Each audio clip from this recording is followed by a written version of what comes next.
Hello, and welcome to episode 224 of The Joy of Coding.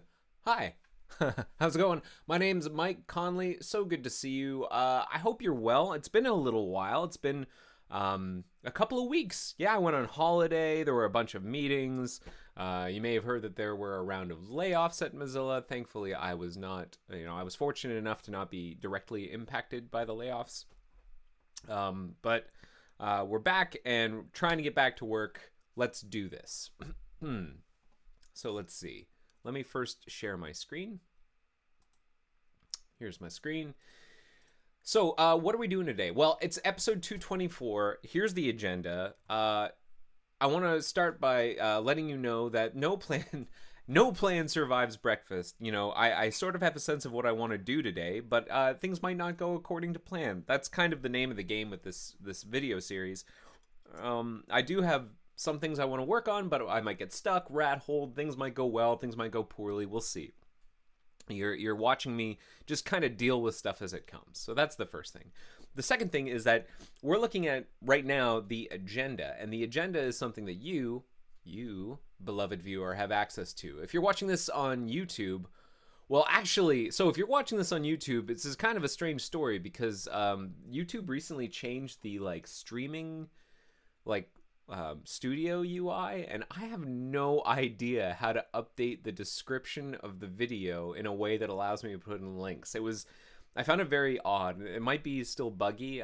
Maybe I can go back to the old one. I'm not sure. So eventually, if you're watching this in the future, whenever this has been posted and it's not a live recording, then the agenda should be in the video description. But for right now, I have a feeling it's not in the video description. I apologize. If you're watching this on Air Mozilla, then you should check out the handouts section. And if you're watching this on Twitch, I'm going to drop it into the Twitch chat right now. So along with the agenda, we also have the handy dandy episode guide. You should feel free to check out the episode guide. There are links here. The episode guide is a completely viewer-driven resource that allows you, the viewers, to sort of get a sense of what an episode is about. And you can also add your own notes. If you want to send me a pull request, if maybe you want to add a correction, I got something wrong, or you want to expand on a section, or you want to add addenda or notes or something, you can send a pull request to the repository. And if you're not sure what that means, there's a contributing guide that will kind of walk you through the whole process. So there's that. The other thing is, let's see, is there anything else? Oh yeah. So last time I streamed, I was talking about how the next stream was going to be me and Yuri Wims again hacking together. That ended up falling through for a number of reasons, but we're going to try again next week. So I apologize, Yuri's not here if it's not immediately obvious, but we're going to try again next week. We'll see if it happens. Fingers crossed. I'll be reaching out to her probably in the next day or so just to check. So follow me on Twitter if you want updates or something. Okay, so what are we doing today? Well, there are a couple things that I'm working on that I'm hoping to move along. One is a little more experimental. The other is a little more concrete. I'm working on the experimental thing right now, and I'm going to try and explain it. There's no associated bug, and maybe we can file one for that today as part of what we're doing. But I'll try and explain what's going on. Let's see here. So Firefox Nightly only, because I don't think it's enabled in beta and release, but Firefox Nightly has something enabled in it called the background hang reporter. And what the background hang reporter does is for particular threads, mainly the main threads in the parent process and any of the content processes, the background hang monitor's job is to notice whenever those threads get blocked by something. And if the blockage occurs for a sufficient period of time, to collect a stack trace of what was causing the hang. These are effectively hangs. And then also collect any annotations that may have been set on what the user may have been doing as the hang occurred, and then to send those off with telemetry. And those annotations are kind of key because the stack trace itself can be not really clear. Like whenever we consume these stack traces and we analyze these stack traces and like try and dig down into the data, it can be really difficult to determine whether or not the hang was due to something that, like, I don't know, was the user even interacting with the browser at the time? Was this a hang that occurred whenever the browser was in the background? Was this a hang that occurred when the computer was just starting up or something? Or whenever things are shutting down? Okra says, does it detect hangs at the shutdown time? They often happen for me, relatively often. I believe it might. Yeah, I believe that the hang reporter does collect shutdown hangs.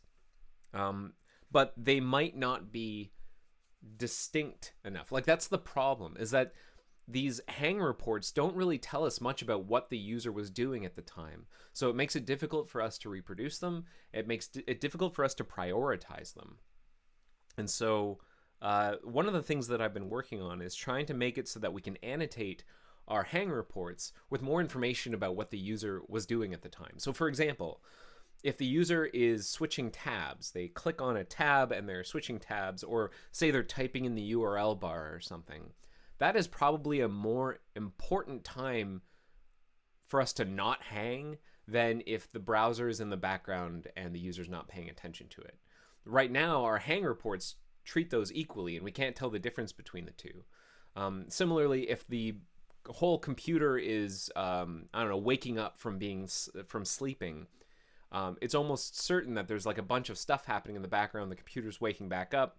Hangs that occur during that time are probably less important than hangs that occur if the user is like trying to, interact with web content and like type in a text area or something. So that's what we're trying to do here, is trying to annotate these hang reports with richer information.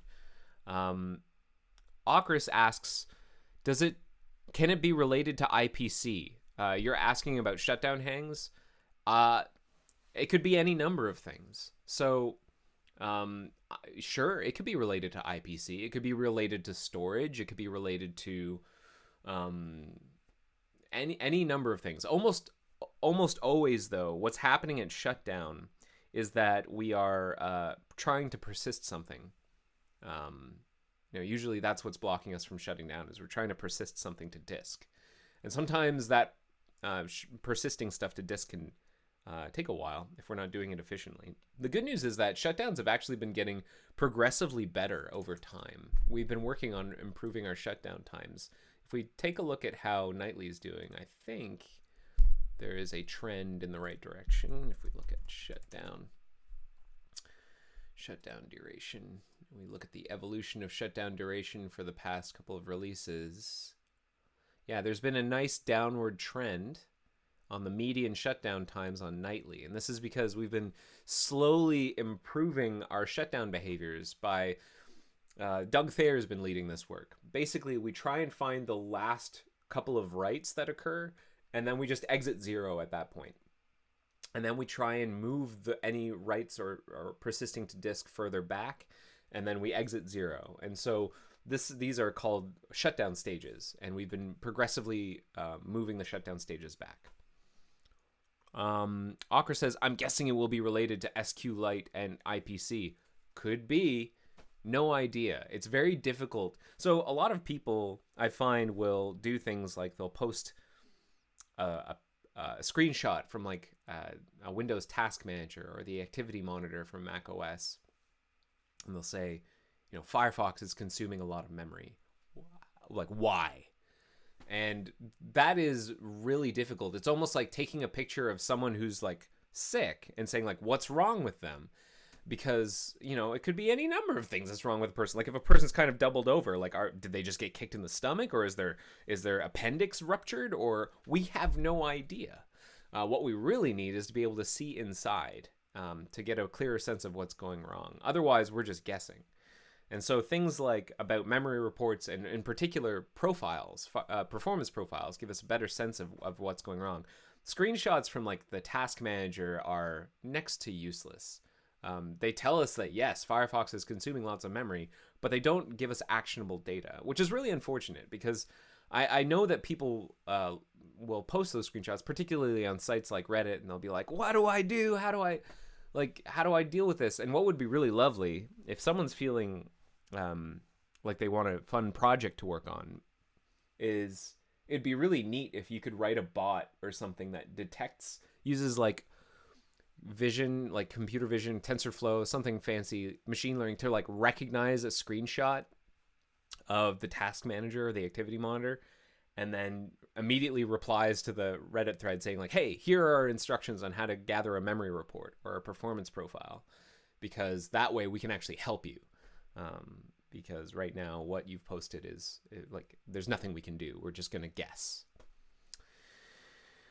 All right. Let's see here. What was I doing? What was I focusing on? I think I got distracted. What was I working on? Oh, I was talking about hang annotations. So right now, it is possible for us to annotate hang reports. And we do that with this interface called the background hang annotator. Whoops, I spelled that wrong. Annotator. Whoopsie daisy. So you register a background hang annotator. You have something that implements that interface. And then the background hang annotator will have one of its methods called, in particular, one called annotate hang. And anytime a hang occurs on its thread, and then that function's job is to, like, you're technically running this function not on the, like, you're not running it on the main thread, on the thread, but you have access to the memory of the thread that is hanging, which is fine because like what we do is we essentially lock the thread. Like once we detect the thread is hung, we go, okay, let's stop you for a second. Let's collect a stack. Let's scan your memory and like try and produce some annotations. And we write those into an annotation report or a hang report. And so what I'm trying to do is make it easier for the front end to annotate hangs. And so what I did was I wrote up this proposal for how it would work. And you can read this proposal because it's public, because I did it in the open, because we do most things in the open. So BHR, what was it? BHR allowing BHR annotations from front end.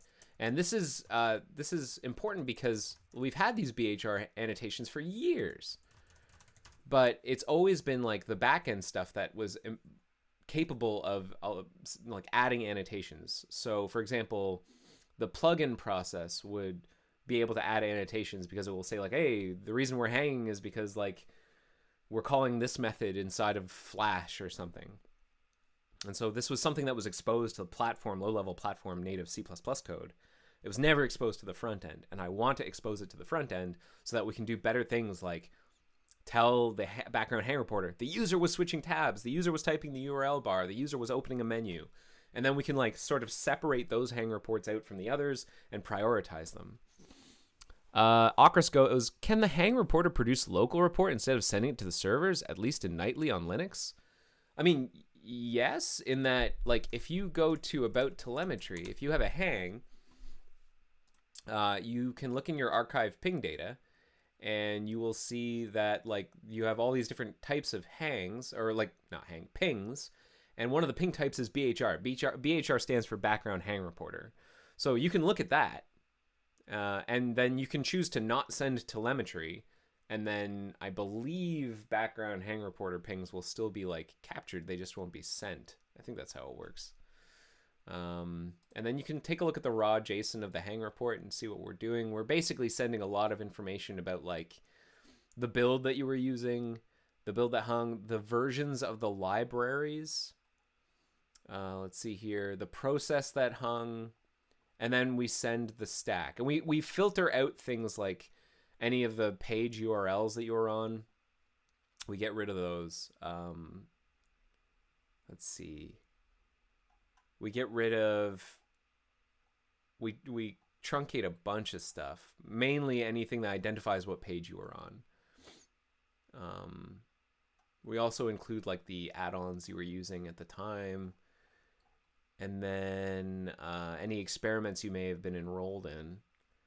And then that gets sent to our telemetry ingestion servers. And then the job after that, the analysis job, involves getting all of these stacks, symbolicating them, because these aren't fully symbolicated stacks. Like if you'll notice, there's a stack here where like, let's see, let's find a stack. Yeah, here's a stack where we've got just like memory addresses effectively. And the reason for that is because we had a hang occur somewhere that was called, we were somewhere inside native code. And let's see here.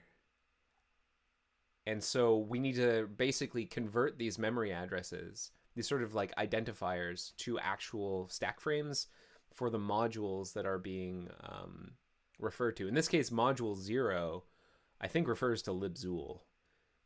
Modules, yeah, libzool. This version of libzool, then we have to like resolve these addresses to actual stack frames, and then we can like, we have a stack and we can analyze it. Along with the stack, you also get these annotations, and currently we have like 2 values in this annotation. There's like pending input, how many user input events were pending when the hang occurred, and was the user interacting, which is a kind of a, it's a really sort of non-specific piece of information. We know that the user was interacting, so it wasn't in the background, but we don't know what the user was trying to do. Where was the user interacting? So that's why I'm hoping to make enrich more. Hopefully that answers your question, Okris. I know I don't actually know whether or not we collect these things if you disable telemetry. Today's episode is brought to you by homemade ginger beer. Maybe I've talked to you about that in the past, but I'm using the Joshua Weissman ginger beer recipe, and it's pretty great. Ginger beer. How to make ginger beer at home. Wait, no, not this recipe. Ginger beer. It's this one, the 3-ingredient ginger beer recipe, and it's pretty good. It's very spicy. I made mine with lots of ginger, so it's very spicy. And I will put this recipe in here. Spicy ginger beer recipe. I make it spicier by adding way more ginger. I do like the spice. Anyways, if you read this document, you'll get a sense of what I'm trying to do. And effectively, it's similar to how we do things for collecting telemetry on like the length of time it took to do something. So sometimes, for example, we want to collect telemetry on how long it took to do an activity. Like, how long did it take for Firefox to give you some search results in the URL bar? And we want to send that via telemetry so that we know out in the, like, how is the URL bar behaving out in the wild? And that way we can determine, like, do we need to optimize it more? We make decisions with telemetry. It's you know, I know a lot of people are concerned about sending telemetry to Mozilla, and they disable telemetry, and that's their choice. You are allowed to disable telemetry. But I do want to point out that we definitely use that data to make decisions. And so, you know, there's if you are, it's almost like not, I don't know if this is the right analogy. Is it like not voting? Basically, you can become sort of like the dark matter, the invisible cohort. If you have a set of users who are all disabling telemetry, then we don't know what what the performance of the browser is for you. We don't know like what to optimize for you. And so oftentimes the decisions that we will make probably won't reflect, you know, analysis of data that you never sent. Like it would just, we're not going to make decisions that are impacted by your behavior because you haven't been sending us any behavioral data via telemetry. And that's your choice. That's fine. But if you're upset because like, oh, we removed a thing or we moved a thing or we changed the behavior or something, and you're not sending us telemetry, that's one thing you can do to help influence our our decision making is send telemetry. And you know, commenting in Bugzilla or Reddit and saying like, oh, I'm so mad, that does not change anything. It will not change anything. Sending us data changes things. We care more about like the actual aggregate behavior rather than like the loud people who comment in web forums. We care more about aggregate behavior. So send us telemetry if you really care about influencing our decision making, like on the browser as a whole. That would be my guess. Or get involved. You can like start like designing things and writing patches. Like that works too. Okay. Anyways, so we have this interface for let's see here. I based this off an interface called Telemetry Stopwatch, which we use to collect performance data. How long did it take, for example, to perform a search in the URL bar? And the way it works is, if we look at the Telemetry Stopwatch interface, it's pretty straightforward. You call start, you pass in. So Telemetry Stopwatch is used with our Telemetry Histogram. So your histogram, if you're not familiar with it, is a sort of a data representation structure where you've got, many different samples being graphed with like bar charts going, like vertical bar charts, and each entry kind of, am I defining histogram correctly? It's like the x-axis will be something like how long something took, and then the y-axis might be like how many times something was bucketed in that period of time. So for example, let's say we have a histogram where our x-axis is like 0 to 10 milliseconds. Like these are the buckets: 0 to 10 milliseconds, 10 to 20 milliseconds, 20 to 30 milliseconds, and so on. And then let's say you do a search in the URL bar and it takes 25 milliseconds. Then we would add 1 to the 20 to 30 milliseconds bucket. And so you'd see like a little one, like value of 1 there. And then the more things get added in that bucket, the higher it goes in the histogram.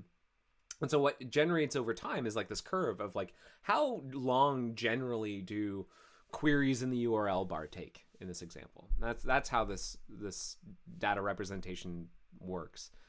Histogram. Hopefully I did that correctly. I'm not a data scientist. I'm certainly not a statistician.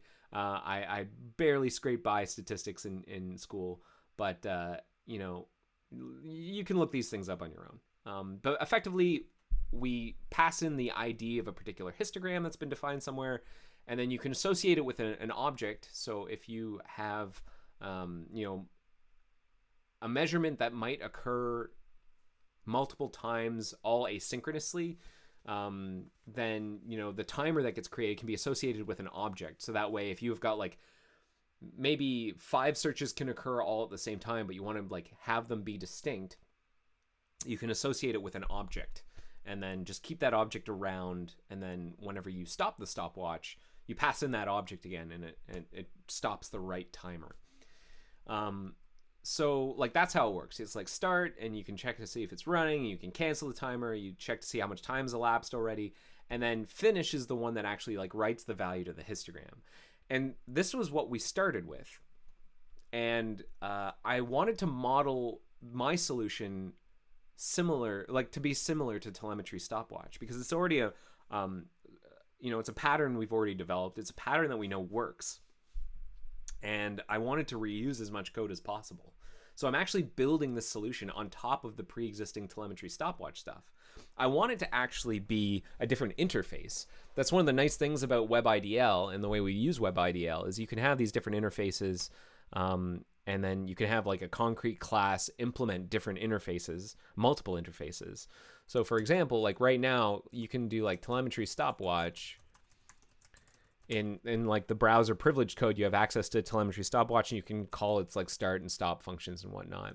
And what I'm hoping is we're going to have one called user interaction and then start, and then user interaction stop. And you can read more about what that'll look like inside the document here. But ultimately, the underlying implementation will be the same thing that powers Telemetry Stopwatch, because we're doing much the same thing. It's just we're tweaking exactly what's happening. We're not going to write to a histogram anymore. We're going to do 2 other things.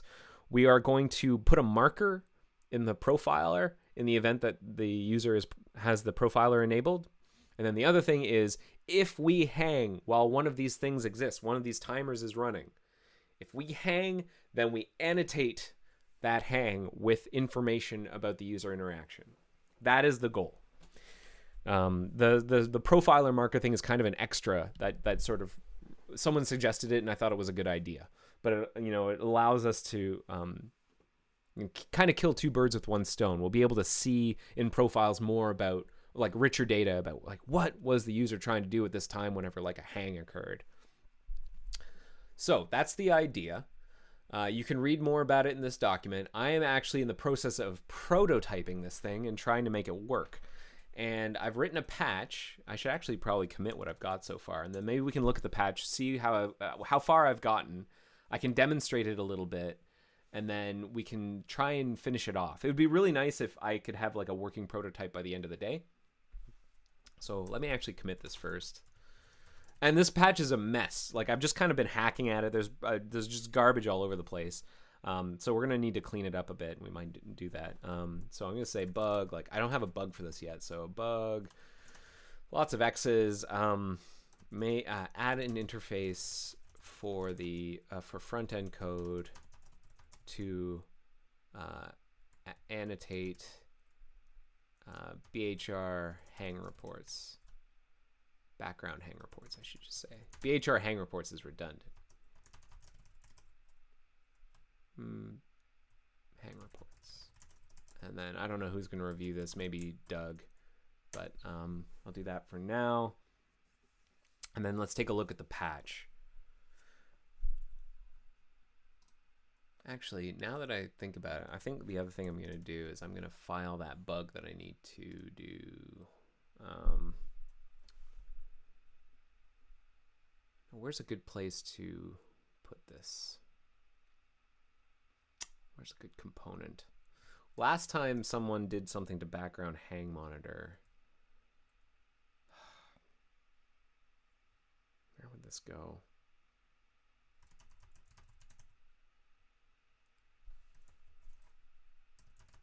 It might be XPCOM. It might be like core event manager, event state manager. Let's find out. Let's find out. Let's take a look at hang annotations. I'm just gonna pick this file at random. Let's take a look at the commit log. This has not been touched in a long time, but last time it was touched, it was in 2018. It went into core general. Okay, core general it is. This is not the greatest, but it will do for now. Oh, telemetry. Yeah, maybe telemetry is the right place. Core. Where is telemetry?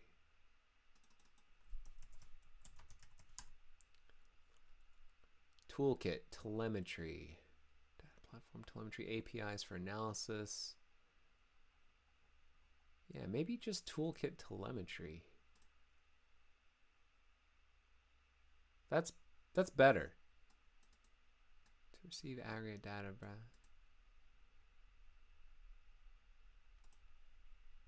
Yeah, I like that better. Thank you very much, Smurfd. I like that idea. Thank you. So what we're going to do is we're going to add an API for front end, privileged front end code.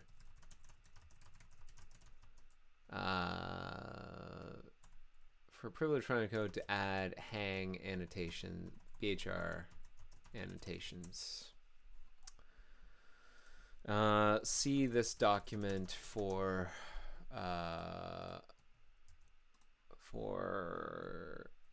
the design of what for the general approach we're going for and rationale. This bug tracks adding the API. I might turn this into a meta bug if it turns out this is going to take multiple steps. Okay, and I'll take it. That's for me. Submit.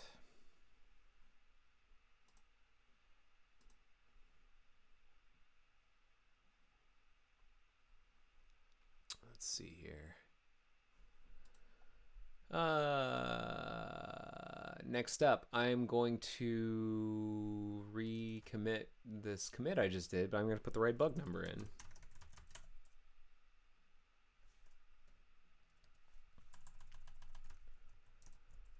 going to say Dethair Chutton. I'm going to have them both look at it. I'm going to post it up for the patch up on Fabricator. Let me just see where I am at in my tree. Off of Central. Okay, MozFab submit tip whip. Whip means work in progress. Excuse me.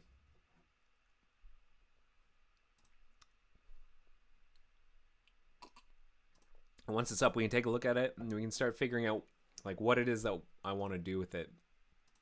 And while we're waiting, I'm gonna update our thing here, and then we're gonna design-ish document. It's not really a design document, more of like a proposal.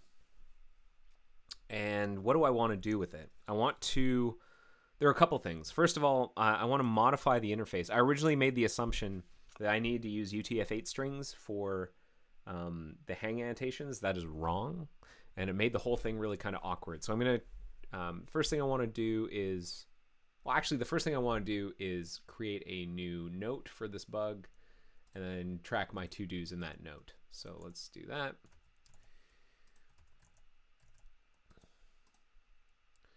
Here's the URL. I'm going to share the notes so that you can all follow along. We'll put the notes. So if you update your, if you hit reload on the agenda, you should have a link to the notes there. So one of the things I want to do is, can you outline why you don't need to use UTF-8 for the stack references? So it's less about the stack references. Like the BHR is taking care of the stack. It's about the annotations. And the way that the annotation API works, background hang annotator. This was like a mistake I made because I made an assumption. I assumed that whenever it comes time to add an annotation, I thought you had to just use a C string or a UTF-8 encoded string. I was not aware that you need to use what's called an NS string. An NS string is UTF-16. And that's what it's expecting. The value can be of like C string, but the actual string name needs to be UTF-16. And in this case, the name is going to be the name, if you're referring back to this document, it will be the ID of the user interaction. So I'm going to switch the interface so that we just use UTF-16 and I don't have to do all these conversions, because there have been a number of times inside this code I've been converting to UTF-16 and UTF-16. And then the thing that I thought you would eventually need to use UTF-8 for, you don't need it. So it should have been UTF-16 the whole time. Let's see here. So the patch, if you're curious to see my messy patch, is up. It's work in progress. This is not the final place for these. I'm just kind of stubbing out the functions inside of the Telemetry Stopwatch interface.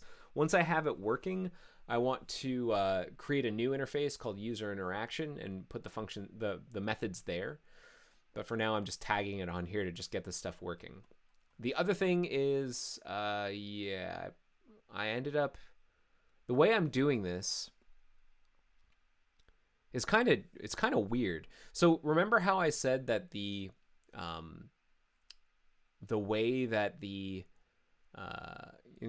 can associate a timer in this case with a particular object. You can pass in an object. So in the event that you have multiple asynchronous instances of things flying around, you can associate it with a particular object.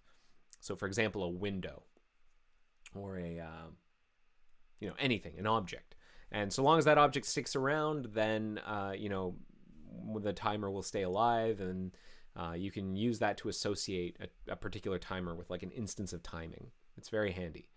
The way that mapping of object to timer works is kind of tricky. Under the hood, stopwatch.cpp, which powers all this stuff, is basically creating under the hood a weak map, like a JavaScript weak map, but it's using the native C++ API into the JavaScript engine to create a weak map to map from the object. It like maps the object to a whole series of timers, keyed timers, and those timers are the things that contain the information that we want to annotate with. The problem is, at the time of a hang, we really don't want to have to go and talk to JavaScript and allocate things, move memory around in a thread that's hung. We don't want to like move stuff around. You can think of like a hung thread as something that really should stay static. You don't want to mess with it. You know, even though you've got a mutex lock on it, you don't want to mess with like it's the way it's going to operate whenever it can, like the hang stops hanging when it resumes again, because you know it might have been in the middle of something and then you've like changed its memory layout. You really don't want to do that. You could accidentally trigger GC or something. You like definitely do not want to do that. So instead, what I'm going to do, or what I decided to do, was each of these timer objects that gets created, if we are going to use them for a BHR hang annotation, is I add them to a linked list. And we have like a linked list structure or a linked list utility in our Mozilla namespace, which is really handy. And the reason I'm using a linked list and like not an array is because I want to be able to like quickly add and remove these things. I don't really need to do any like I can do really, really cheap removal. And that's important because whenever you're doing things like measurement with key user interactions and telemetry stuff, you don't want to like add more overhead from the measurement tool itself. You want really, really cheap abstractions to do what it is that you need to do to actually take the measurement. You don't want to impact what you're measuring with the measurement tool itself. And so we need super cheap abstractions, and a linked list seemed like the right call. I'm not super happy with how I'm currently doing it. I'm sticking the static BHR annotations timer linked list on top of the timer class. I'm not super happy with that. I've got these really kind of clumsy, like, why do I need a setter and a getter? Like, I guess that makes it so that you can't like manipulate the string directly, but I'm not sure if that's what I want to do. What else is in here? I don't need to import that anymore. And then, yeah, when the timers instance gets created, we register ourselves as an annotator. When it goes away, we unregister as an annotator. That works fine. This code does the work of actually saying like, hey, we are an annotation, BHR annotation. Let's start. And then when we finish, this is when we add the marker if we're running with the profiler built in. And then we remove the timer from the linked list here. And if a hang occurs and there's like, we'll go through the linked list, we'll walk the linked list, which doesn't require us to like allocate anything or move anything around in memory. We just walk the linked list. And for each timer that we find, we get the annotation value out of it, and we write that into the like BHR annotation stuff. That's the idea anyways. And, I think in general, the idea is sound. I'm just not super happy with the organization yet. I'm probably going to want to talk to Chutton, who wrote Stopwatch, because I'm kind of like bolting on this support onto this pre-existing telemetry stopwatch stuff, and I don't want to make it super messy. I'm augmenting Stopwatch with new capabilities, but I don't want to make it seem like I'm shoehorning in something kind of like something kind of silly, if that makes any sense. Okay, but here's where I'm hoping to start with our cleanup. I defined the API so that the start UI and finish UI values are UTF-8 strings. The IDs are UTF-8 strings. That does not need to be the case anymore. These can just be normal. These can be UTF-16 strings, and they should be. That'll make things easier, I think. The actual value itself can also be, like, what do I use value for? I think I use value whenever I... eventually, I'm going to use it for the profiler add text marker. Let's see what type it takes. Profiler add text marker. Okay, so the value actually takes an AC string. So I might actually want the value. The ID can be UTF-16, but the value can be UTF-8, or like just a C string. I think that's what I'm I think that's what I'm going to go for. All right. So let's start by cleaning up this patch. The way I'm going to do that, I'm going to get rid of this header I don't need anymore. I forgot I had added that. I'm going to update the interface. I'm going to update the interface so that instead of using UTF-8 strings, I'm using something else. What exactly it is, we'll see in a sec. I have to find the web IDL. I've got so many things open. So histogram ID is a DOM string. That's probably what we want. DOM string. DOM string. Then value can be UTF-8. It's a little strange to have the two be different types like that, but it's because the value that gets written to the profiler needs to be UTF-8. I'd rather not downcast and lose information accidentally. I'd rather it be kind of explicit. All right, so that's gonna, with the change in the interface there, that's gonna cause lots of problems. We're gonna have to start by updating the pattern here. We're gonna need to update the header file. Instead of taking a C string, we're gonna take a NSA string. I guess I could have just done this. Yeah, that's better. So that's fine. And then that, and then that, and then these finish UI and start UI functions that I added. We're going to be taking NSA strings. And then I have to also update the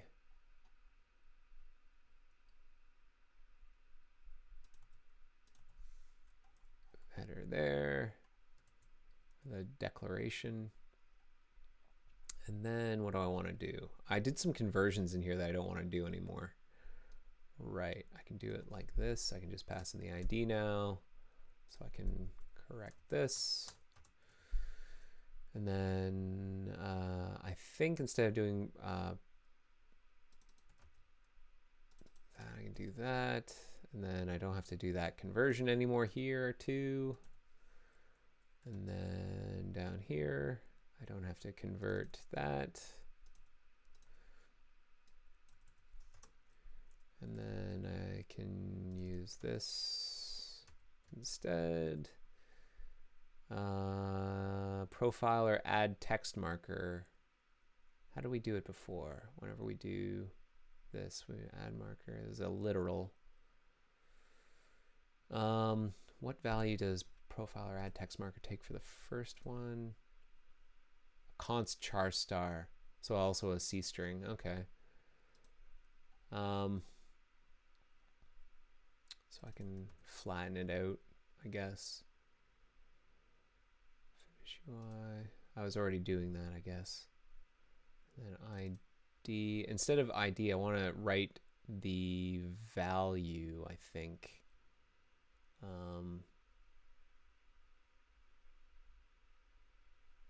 So the annotation here, like the get annotation value, it still works. So I don't need to do this conversion anymore. I think I can just say, I think I can just do this. We'll see in a sec. Let's see if this builds. I may have just upset the whole thing. Will it build? Will it build? This might actually explode. It's possible that this will be very unhappy. This building, we'll see. Wait, what? No. Hold on. It thinks I'm doing an artifact build. I'm in the wrong environment. My bad. I was wondering why I was going through all those steps and downloading stuff. So I've changed an IDL file. I've changed the interface. That's going to cause us to like regenerate some headers, and then we're going to regenerate our bindings. And now we're building the browser, and okay, compile errors. Good, I can work with this. So it doesn't like the fact that I'm calling promise flat C string with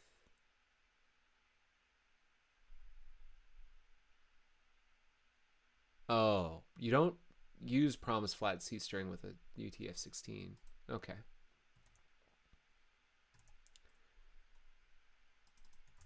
Let's see what's been done elsewhere. So a lot of like literals. What about here? Name. You can use auto C string.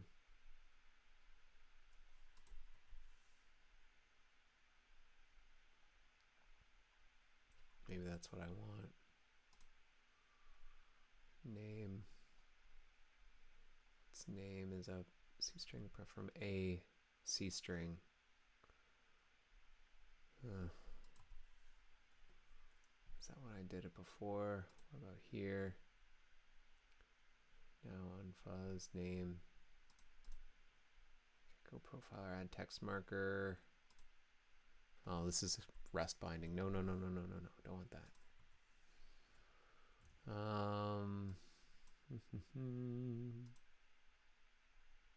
Literal.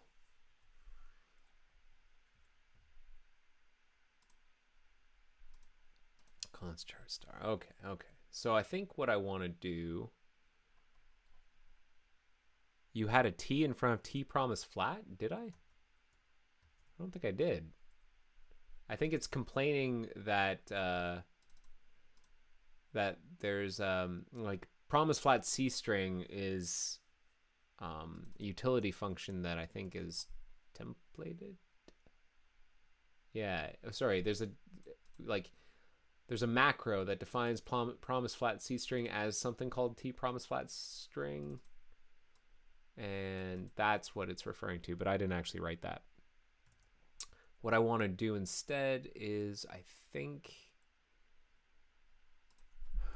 NS auto. Unfortunately, strings are a real pain in Gecko.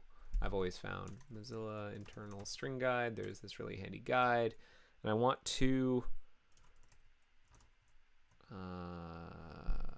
getting a char buffer for a string.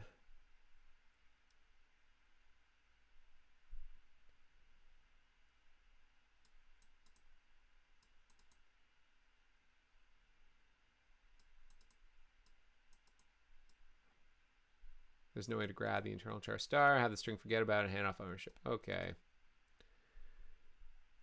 Substrings.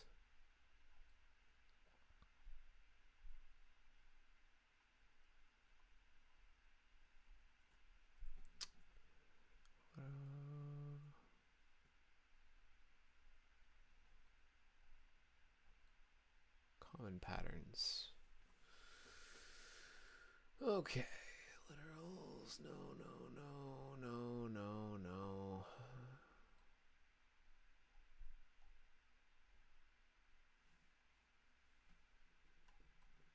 One of my least favorite things to do in Gecko is deal with strings.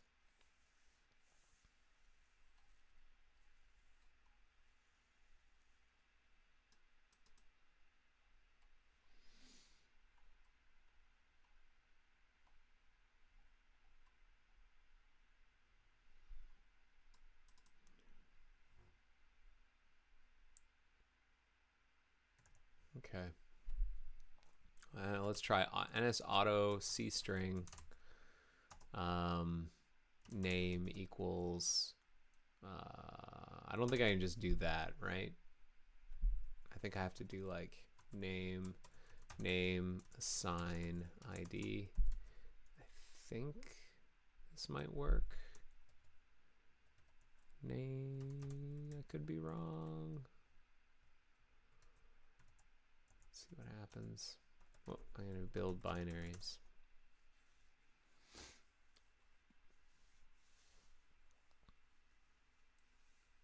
I have a bad feeling about this.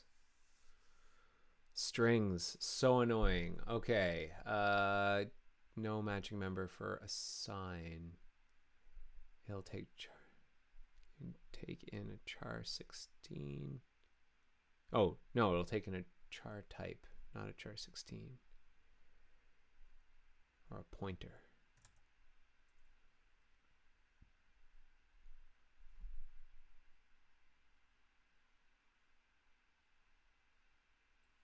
What was I doing before? Promise. You know, maybe what I want to do actually is that. Maybe that's enough. Did I try that yet? I'm not sure if I'd tried that yet. Jens goes, does this build on your local machine or on some compilation cluster in the Toronto office? It works on my local machine right now. No known conversion from substring char16 to second argument. So the first argument it liked. Its second argument it doesn't like. What was I doing before? Let's take a look at the commit.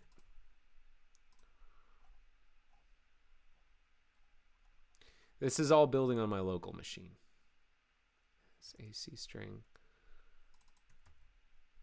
Is it like basically the same thing?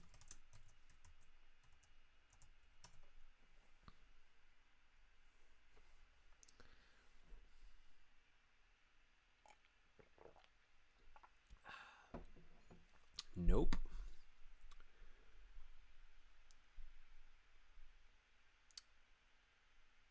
Oh, now it doesn't like.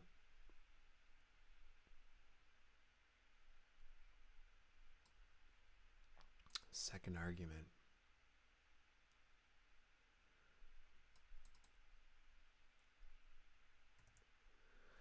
It's fine with the first argument, really doesn't like the second argument.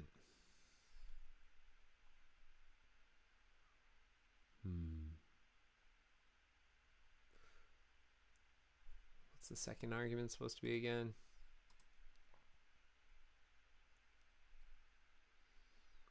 Conversions. Conversions of strings. Strings are so annoying. It's looking for NSAC string. A reference to an NS. It wants me to pass directly an NSAC string. So maybe that. That'll give me an NSAC string, won't it?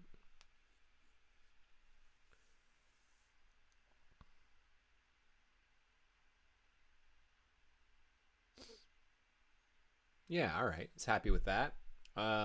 It's now the add annotations part that it doesn't like because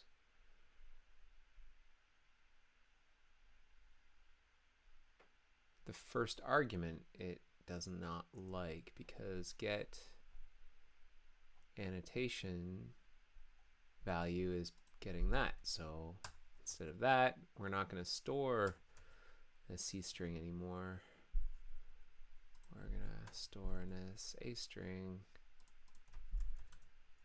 Value in this case is start UI. Oh, no. That's not true. That's not true. We do want to store the value as a C string. Right? Hang annotation.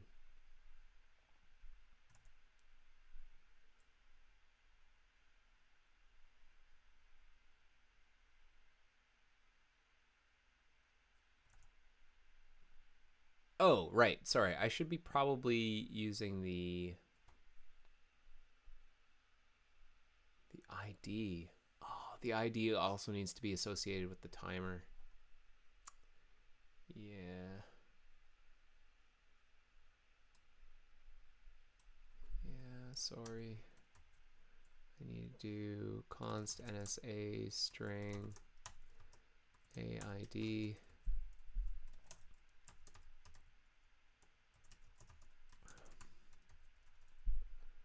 I think I'll need to do that, and then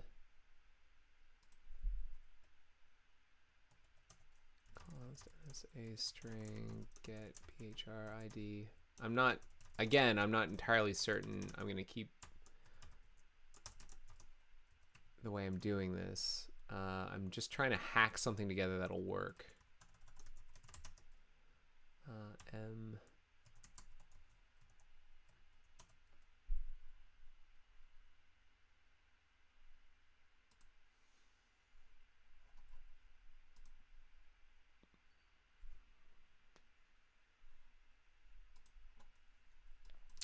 use of undeclared identifier, MBHRID on line 80. Oh, yeah, whoops, my bad. BHRID, yeah.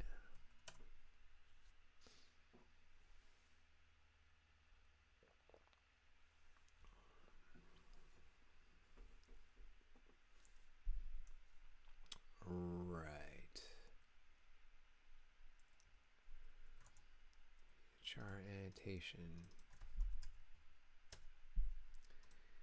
And we're going to pass in ID and value.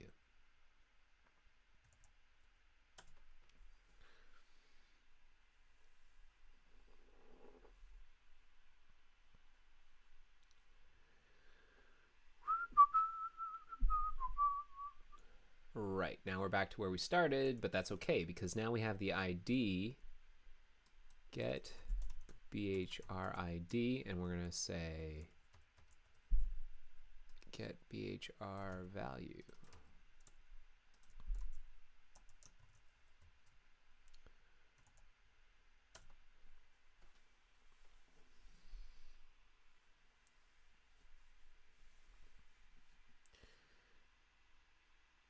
Still doesn't like it. Okay, why doesn't it like it? First argument, no known conversion from NSA string to NS string.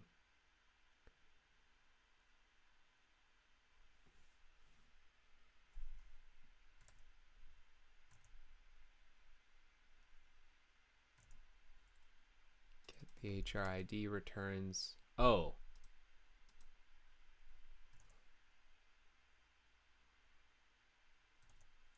Do you want that instead? Maybe it will be happier with that.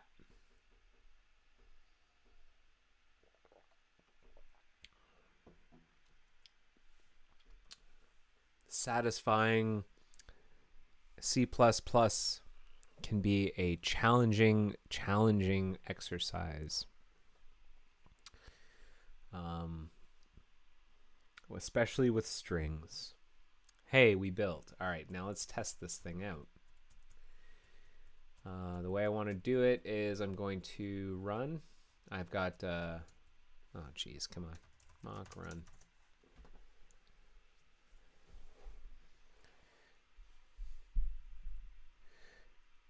And what I'm going to do is I'm going to open up the toolbox. And then I ran this before. And what this will do is it's going to run the start UI thing. It's going to, the ID of the annotation is my mconly test, and this is the value. And then I'm going to intentionally cause a hang for 3 seconds. Put this in there. And then I'll finish. So let's do it. So now we are hanging. Ooh boy. All right, done. Let's take a look at about telemetry. Let's take a look at our archive ping data. Is there a BHR hang report? Yes. Let's view it. Let's copy the raw data. Let's take a look. Let's look at the annotations. No annotations there. User interacting. There was one there. Value true. I have a feeling that's supposed to be us. Value true.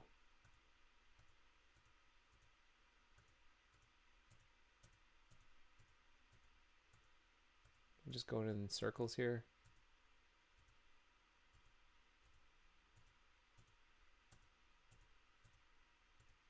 Value true. So where annotate hang.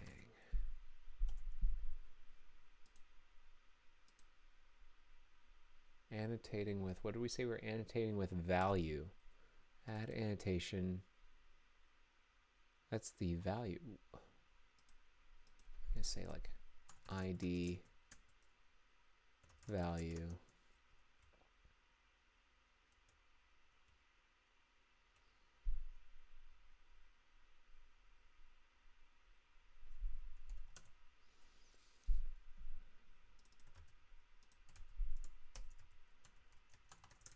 Annotation timer, get BHR ID. Let's run that again.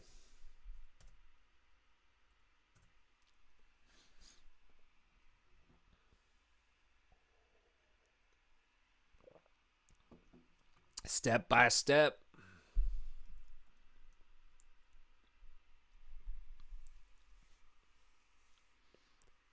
And then the end goal in all of this is that hopefully our telemetry ingestion stuff that looks at BHR we can like start sorting, doing better sorting of the hang reports, and we can start doing some deep dives and investigation of like, why is this chunk of the browser slow? Why is it hanging so much? We can start making better improvements, more targeted improvements to responsiveness in the browser. That's the goal.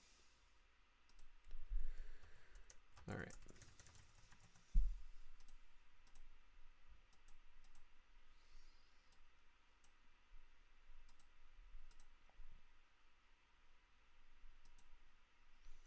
What do we say? We're annotating with mconley test value. So hopefully that's what we see in here. mconley test value. Yay, that's what we wanted to see. We had a hang here, and it's like we see the stack, and it was like a bunch of stuff, and the duration of the hang, if we look at the, yeah, it was about 3 seconds. So like that works. We're working. So now we can start, like, in theory, annotating a bunch of stuff, a bunch of UI stuff. That's nice. Okay, so I'm going to get rid of this. We don't need that anymore. Don't need that anymore. Let us commit these changes and take a look at what we've got.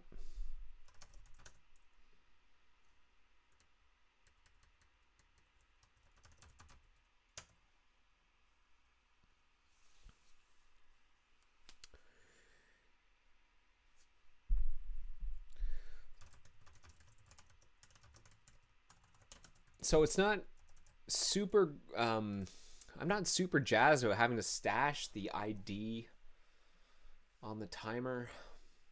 I don't know how else to do this though.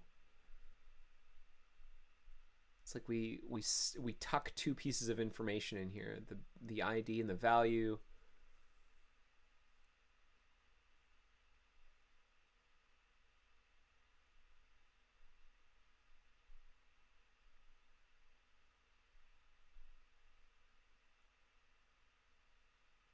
Maybe part of the problem is that the annotation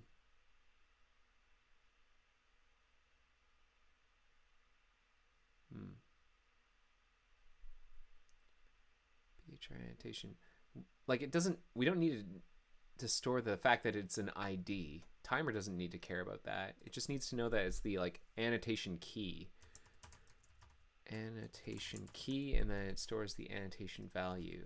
So it's like set annotation key. This to me maybe makes more sense. Key value, we add it in there, and then we're like, get the annotation key. Organize it like that. And then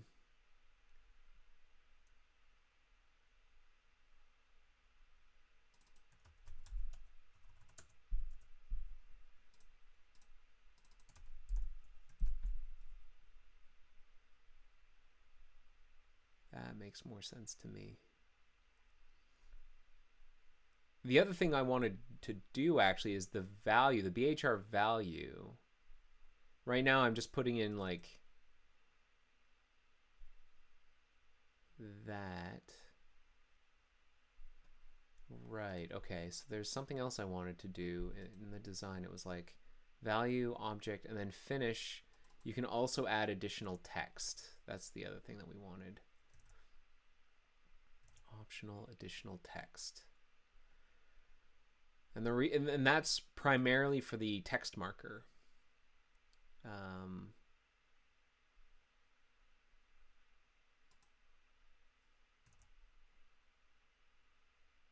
Right? Or should the value be, this is not included in the hang annotation.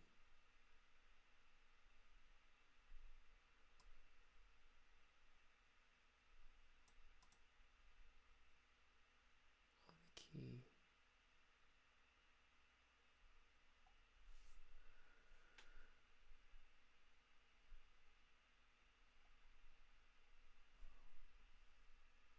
Why wouldn't we have used the value instead of this additional text?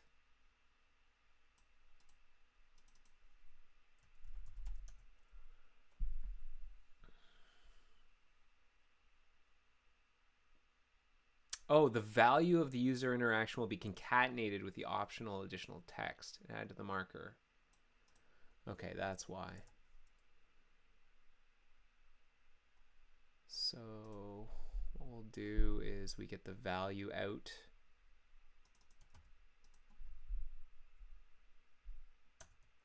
It'll be like ns auto c string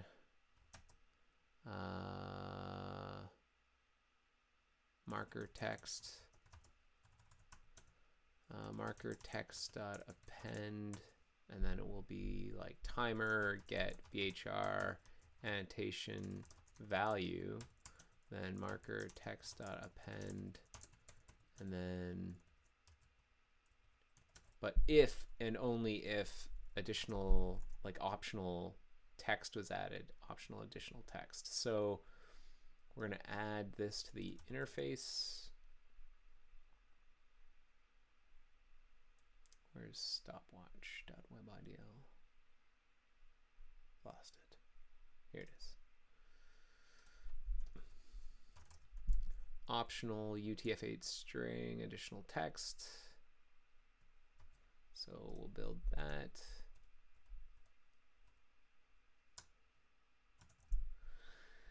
And that's not going to work correctly because the optional text. Is there, I think there's another example of this optional UTF-8 string in here, right?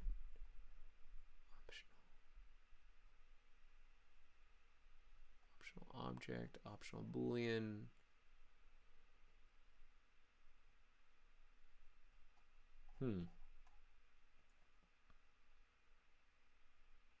Okay, well, we've got optional other stuff. We just need to handle an optional, the optional,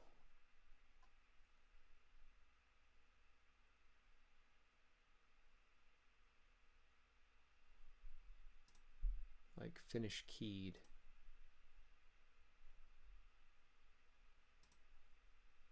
Cancelled, okay. Oh, it has a default value of false.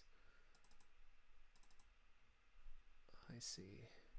Now what about optional UTF-8 string? Is there an example of that out there we can look at? Yes. Right, add profiler marker. I was using that as my example. This is what we want. Const optional. Stopwatch, obj.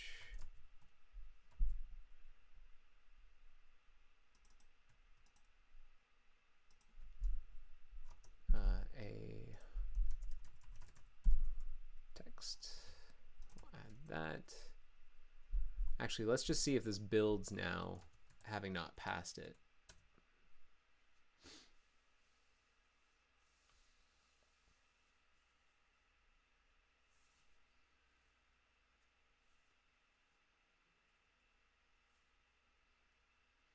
Not a fan, error unexpected. Oh, I think I left some garbage around. Right.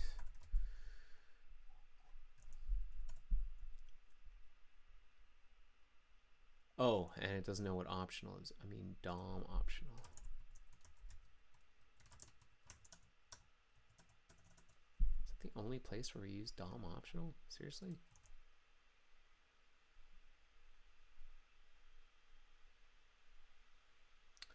So it's better. And then stopwatch finish UI doesn't match because it expects finish UI to look like this. On line 60, whoops.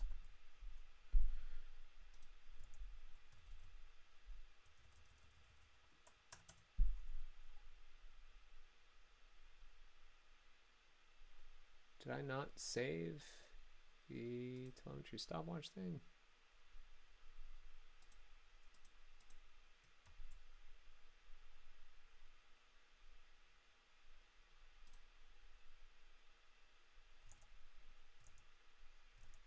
Oh, that's a question mark.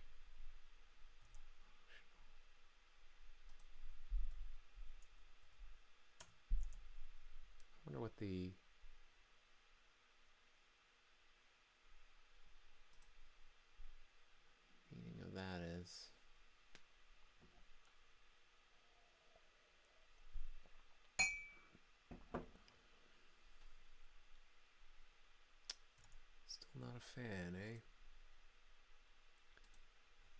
Why aren't you adding... Why isn't the Finish UI thing adding my... Like, I modified this. Optional object is no. Let's remove all of this. Make it freak out a little.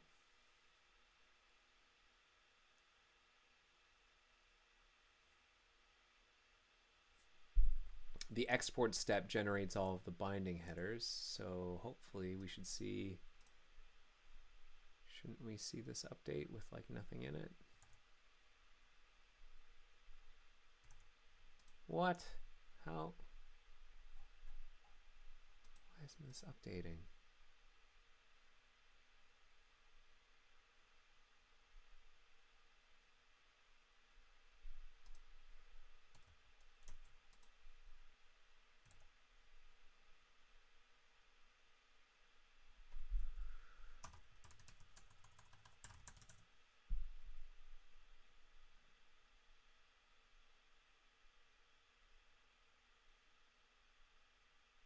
I don't want to have to do a clobber build. Don't make me do a clobber build. Stopwatch binding. Oh, sorry. It's because of this. It's not the generated one. It's this one. It's me. It's me. It me, everyone. Phew. I'm glad I didn't kick off a clobber build. It me. I forgot that the headers aren't actually generated.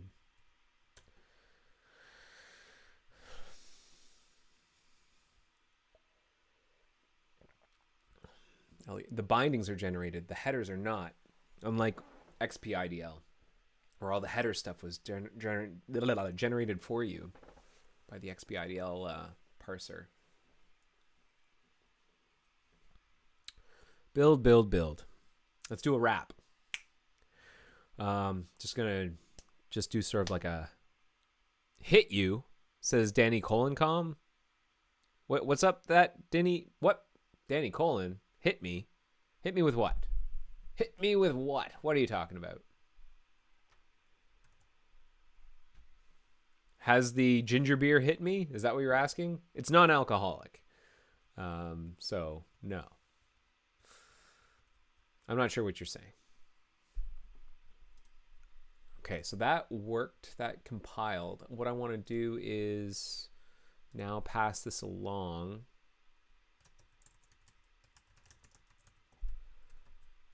So that means that we pass that to Finish UI, which needs to also be updated.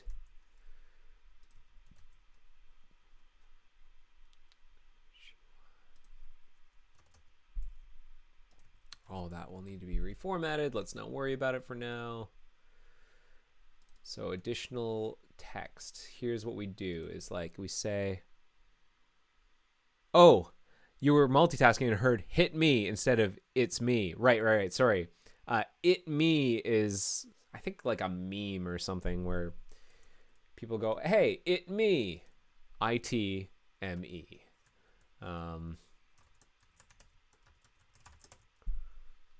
Don't ask. People on the internet being wacky. Marker text. And I think we'll just automatically put that in. And then we'll say if, how does Chrome Utils do this? If was passed. Yeah, if a text was passed. A additional text was passed, then we're going to append a comma and then marker text dot append a additional text dot value. I believe that will work, and then we're going to put the marker text here. Let's try that. Hey, good news, everybody. Do you use Here's an advertisement. Do you use picture-in-picture? Do you use picture-in-picture? in Firefox nightly? And do you use Fission out-of-process iframes in Firefox nightly? Good news, everyone. Picture-in-picture, it should now be Fission compatible, fully Fission compatible. So if you've found that sometimes whenever you're trying to open picture-in-picture with your Fission enabled nightly, it just doesn't work sometimes, that should be fixed now. Jens10 goes, I use pip in Firefox release. That's a great choice. Thanks for using pip. We worked on it here during the stream. We made it as good as possible. We're trying new toggle variations, so you might see the toggle change its appearance soon. Okay, now that I've got that compiling, let's see what happens. I'm going to turn on the profiler, and we're going to see if we can get our additional text. So I'm profiling. I'm going to open up the toolbox. And we're going to say mcalling test value, and then I'm going to say finish UI, null, and then flibbity flobbity floop. Okay, now let's collect our profile.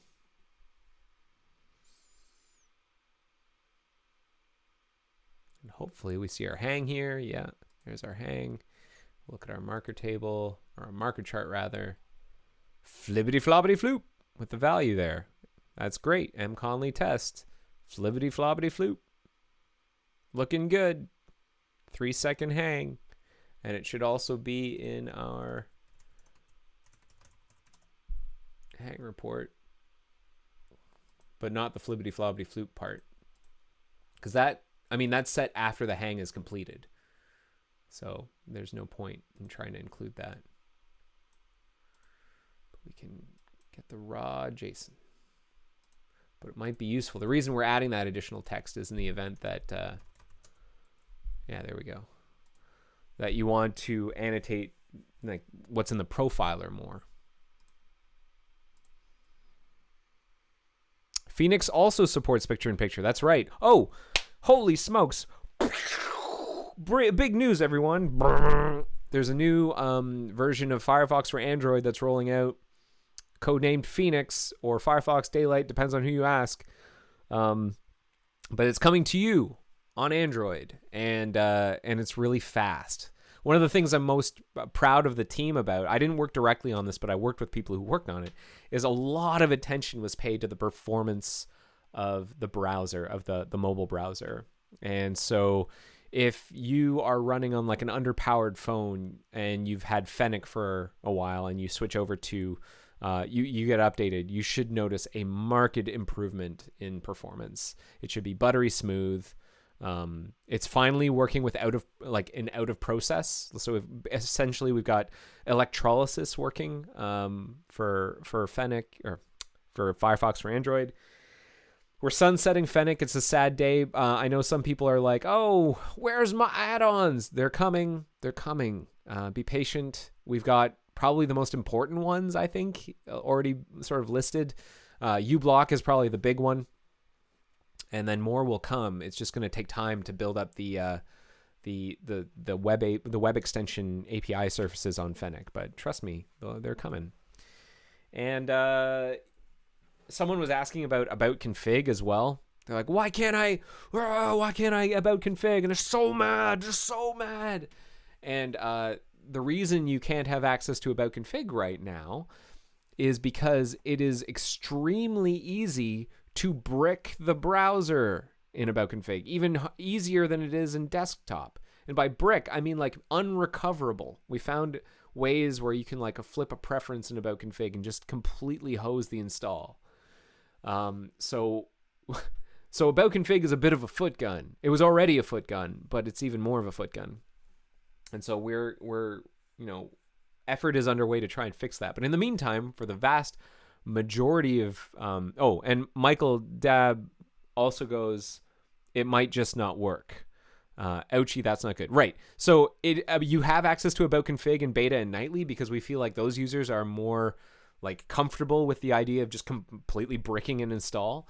If you're running nightly, you should be able to do nightly things. But if you're running on release, that's where we've turned about config off, because it's just too easy to just brick your browser. Brick your browser. Okay, so where are we? We've made good headway here.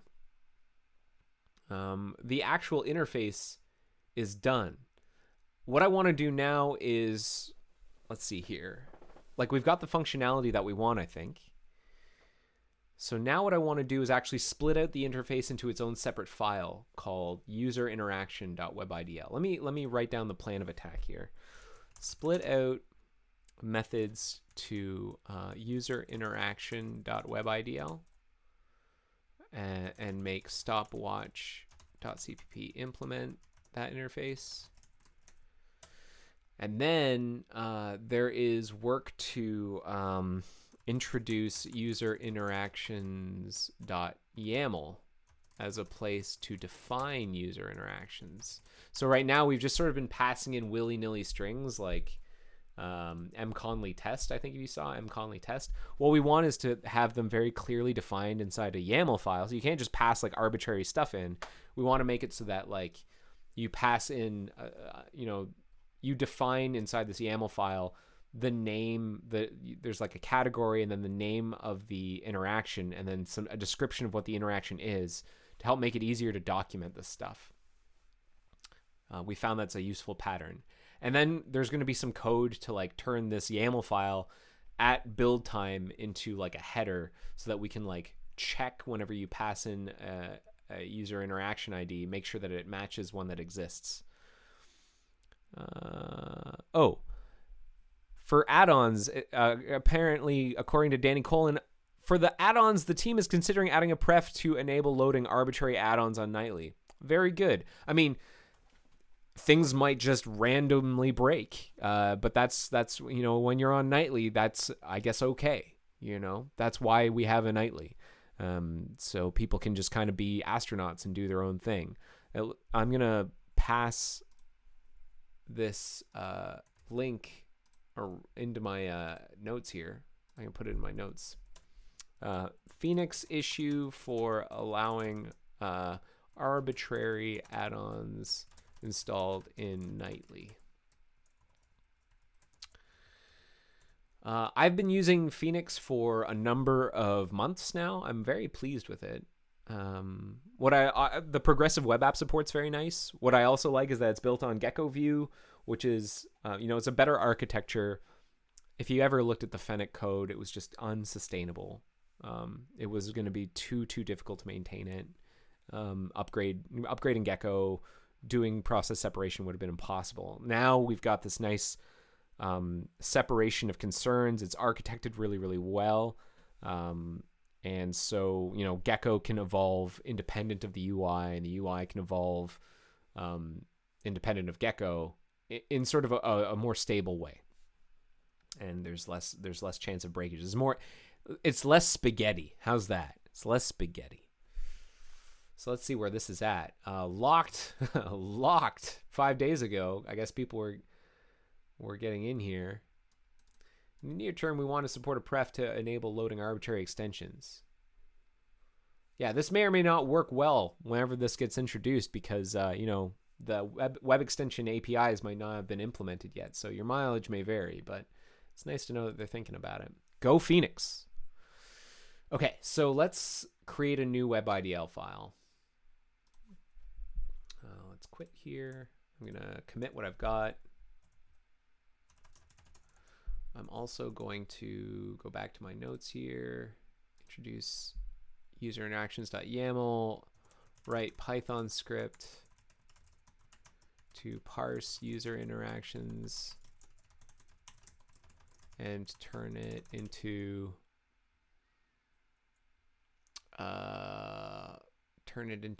a list that can be checked when calling the methods on user interaction.webidl.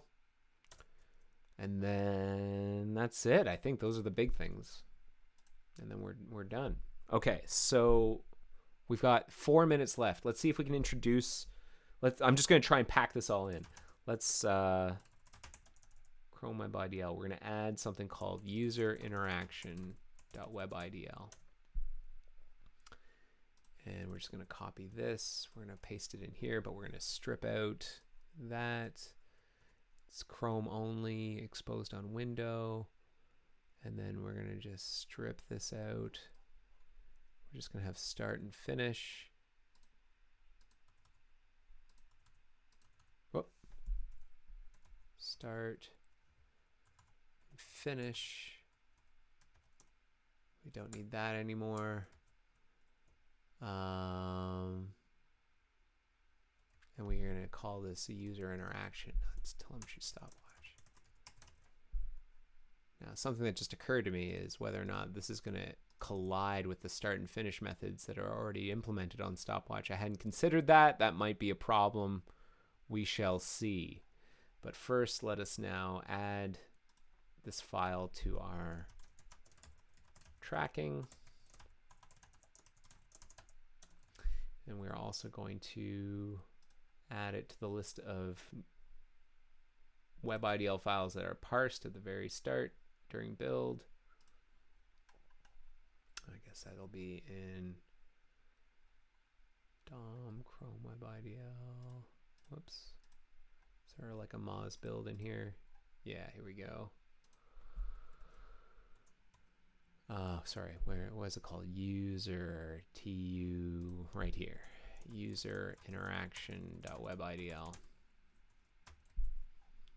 Okay, let's build. Let's see what it does with that. Now, how is multiple? I think I saw an example where like multiple WebIDLs were being implemented. How does it work? Stopwatch.h. How does it work? Stopwatch, you load multiple bindings. Telemetry stopwatch binding.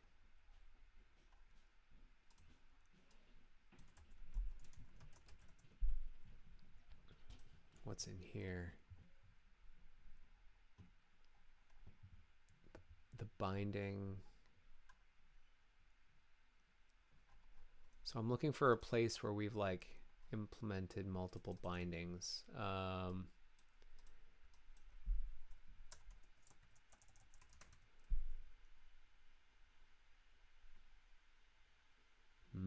Maybe this place. .h. Here. Custom element registry binding.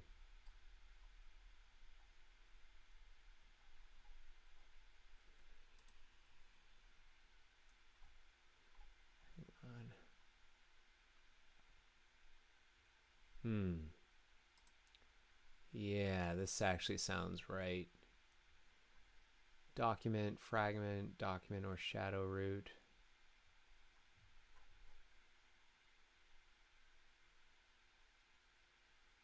And what this imports a shadow root.webidl, and then document.webidl.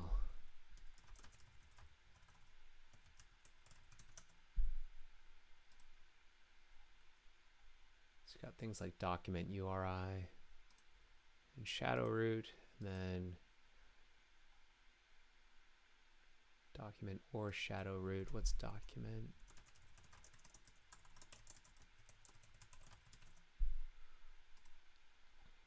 Node from point. Okay, so then let's look at the implementation of shadow root.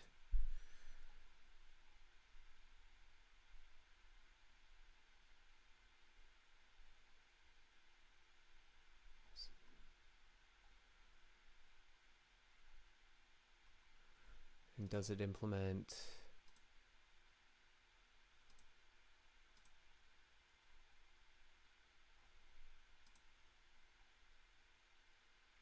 Sorry, document or shadow root. There'll be one called like import node and append child at. Okay, does it have that? Yes, it does. And the other one will be like nodes from point. No, it doesn't have that. Nodes from point. Does it have... Oh, it's a mix-in.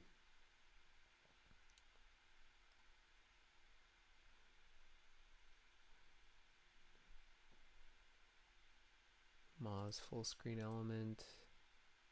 Get animations.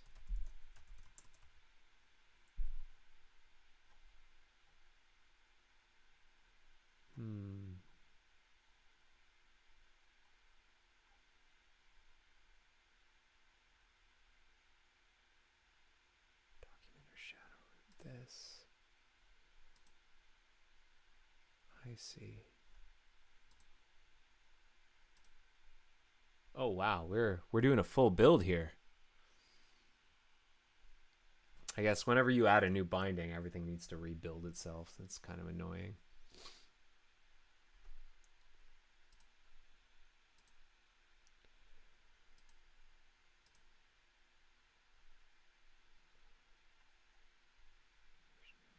Mutation observer, mutation event, mutation observer. How do you... If we look at stopwatch.h again, how does this work? You define a class and then you say using the global object is Mozilla DOM global object. You just put it in the same namespace. How do you map this to the telemetry stopwatch binding? What is gluing that together?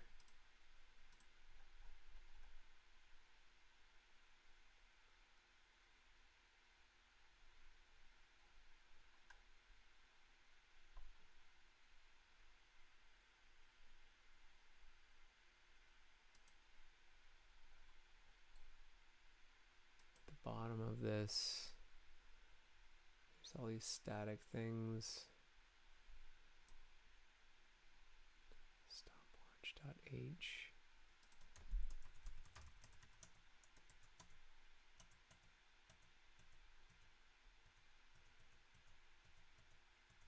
What's binding calls to telemetry stopwatch to stopwatch? That's what I want to know. How's the association being made from telemetry stopwatch to stopwatch?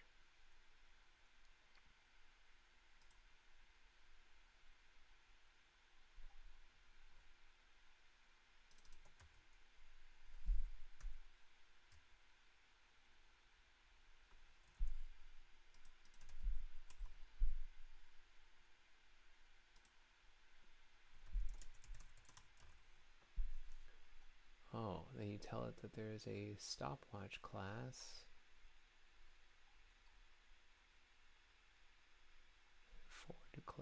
Forward declare stopwatch class.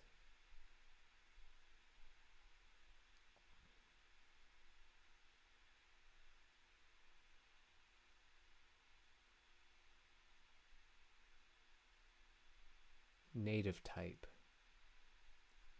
That's important right there. How did it figure this out? That's what I want to know. How did it figure that out? That the native type was stopwatch.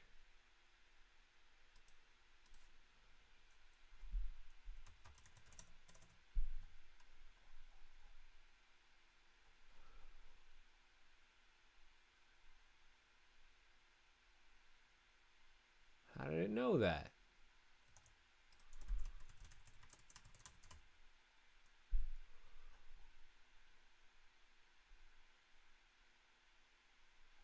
Is there something special? Oh, bindings. Here we go. Bindings.conf, native type. Aha. Okay. All right. Now, I guess I'm looking for examples where the native type is shared. There's like the same underlying native type shared between two bindings.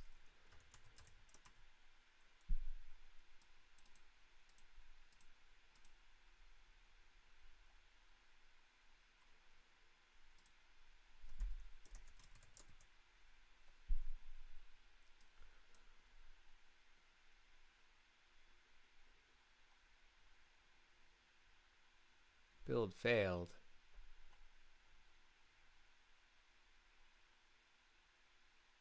Oh, right, because it can't find user interaction.h.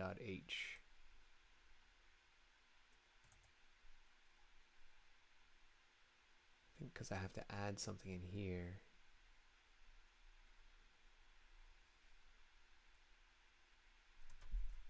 Native type. I'm looking for repetitions of a native type in here.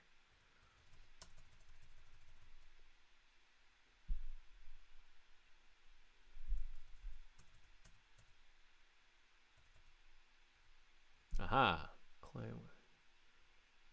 Here's one.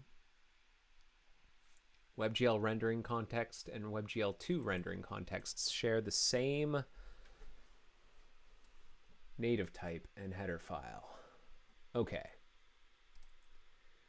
So what I'm going to do is I'm going to open up bindings.conf. And I'm going to put, well, first of all, telemetry stopwatch. Just the one place, eh? And then I'm going to I'm going to say user interaction. I'm going to say that's the native type. And then I'm going to say the header file will also be stopwatch.h.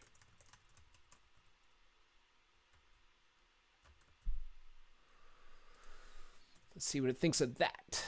Now, I'm already now pretty wary that we've got these start and finish methods that are going to be like, they're going to collide. So I think we want like start interaction, finish interaction. Or maybe begin, start.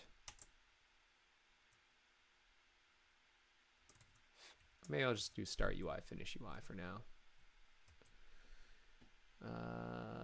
And then the stopwatch bindings, yeah, start UI, finish UI. We can keep those the way they are. Okay. Build. Hey, it's 2:39. I think I'm almost ready to wrap this up. I'm gonna see what happens though. Let's give this a couple of minutes to build. While we're waiting, instead of coding, maybe I'll open the floor for questions on what happened today with, like, you know, telemetry and BHR and WebIDL and stuff. Are there any questions out there that I can try and answer about what we did today? What's going on? Oh no, it hates it. File not found. Hang on. Bindings. Before I do this, header file.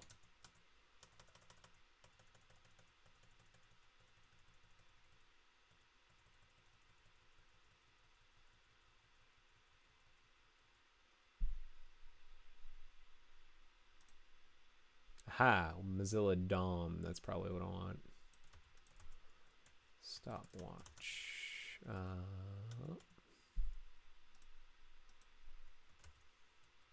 Or wait, where is stopwatch? Mozilla telemetry.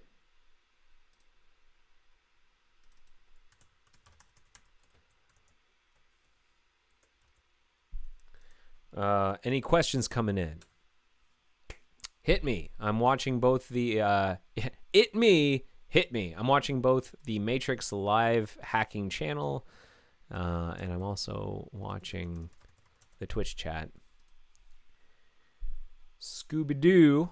While I wait, I'm gonna do a quick freestyle rap. Let me get a backbeat. Royalty-free backbeat. Let's do Lime Beat. This backbeat by Poddington Bear is licensed under attribution non-commercial. I'm going to give attribution. This is from Poddington Bear. Poddington Bear at freemusicarchive.org. Music. Poddington Bear backbeat. This is Lime Beat. Ooh, that's quite loud. Hang on, let me turn that down a little.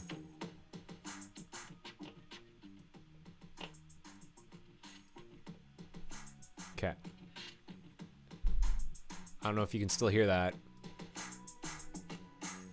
Here we go. JAL97 has a question about Firefox. That's okay. That's what I'm here for thinking outside the box. Go ahead and write your question inside that little text area. Write down your question in the area. It's not that scary. Just write your question. Boop, boop, boop, boop, boop, boop, boop, boop, boop. While I wait for the question, gonna keep rapping for you. Wondering, how do you do? What's your question gonna be? Will it be something really easy for me to answer? We'll see. Because I'm waiting for the question that you're gonna type. Here's the question. Here we go. I'm gonna try and rap answer. Oh, hang on. The next backbeat's called Logjam. First, I'm gonna read the question, and then I'm gonna try and rap the answer. JAL97 writes, I'm trying to make Firefox to open a web page every time you open up a new tab. Is that possible? Or I need an extension? Okay, here we go. You're definitely gonna need an extension for that. It was being abused by lots of bad actors trying to get you to do bad things. They would inject stuff into your preferences because the preferences file is just a flat file key value store, and third-party software was just getting all up in there and wrecking your browser. So you definitely need an extension for new tabs.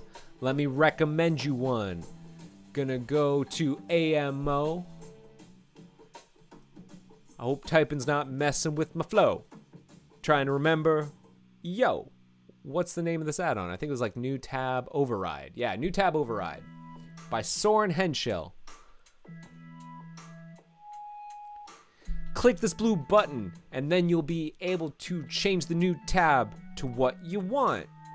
There's lots of other things that it can do. Change your home page wherever you like, and then use the home page as the new tab page, or customize the background color of your new tab page, or store a local HTML file in the extension use it.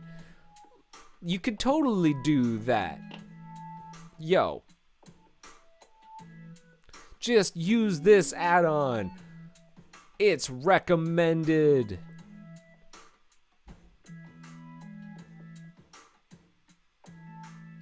There you go. All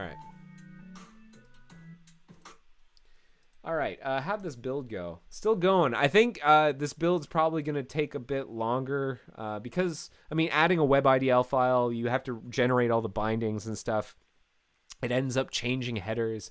Anytime you change a header, especially in stuff like DOM, which is like, you can think of the DOM, document object model, as like the spine of the browser.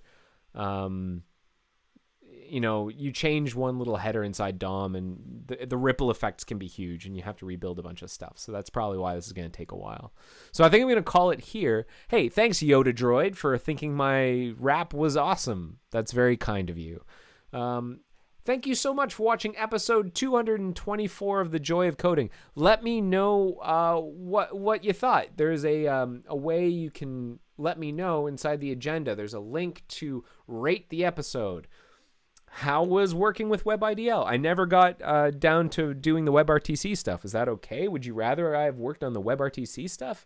What about the rapping? Should I just shelve that part of my career? Also, do you want me to like just have a Q&A section during the stream?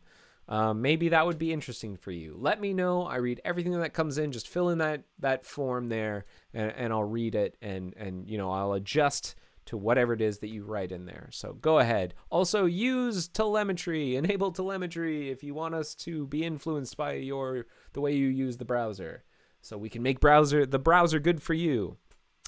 Yes, thank you so much for watching episode 224. I hopefully will be with you next week for another stream, and if all goes well, we'll be with Yuri Wims, who will be co-hacking with me. What are we going to work on? No idea. We'll see. So check it out. We'll check it out next week. Have yourself a great week. Let me just transition back here. Have yourself a great week. Stay safe, wash your hands, and I'll see you soon. Take care. Bye-bye.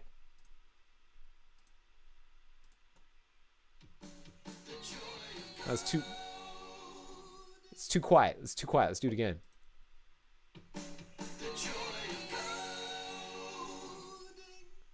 See ya.